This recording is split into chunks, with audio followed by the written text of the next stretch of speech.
June is Pride Month, a time for LGBTQ plus people to celebrate.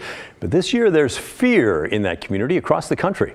According to the Human Rights Campaign, there have been more than 500 bills targeting LGBTQ plus people introduced this year. More than 75 of them have been signed into law. That's prompted the organization to issue their first ever national state of emergency for LGBTQ plus Americans. On their website, they've listed each state and different categories of laws, things like laws about conversion therapy, bathroom restrictions, and bans on gender-affirming care. You can see which laws are in place in each state. For instance, both Oregon and Washington have anti-discrimination laws in place, and neither have bans on gender-affirming care. But that's not the case in every state, so you can scroll through and see exactly what the laws are in whatever state you're going to.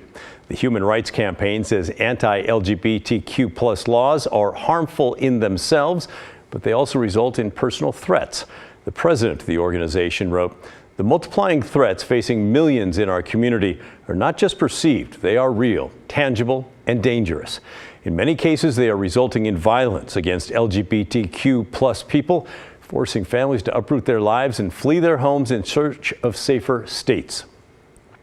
Overall, the number of laws targeting the community has been growing. The Human Rights Campaign says this year they've seen double the number of laws as last year, and last year was the previous high year on record.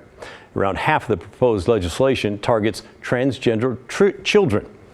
And if you do need to go to a state that has laws against LGBTQ plus people, the Human Rights Campaign has a guide on their website that explains where you can go to get health care, how to find community and work, and what to do if your civil rights are violated.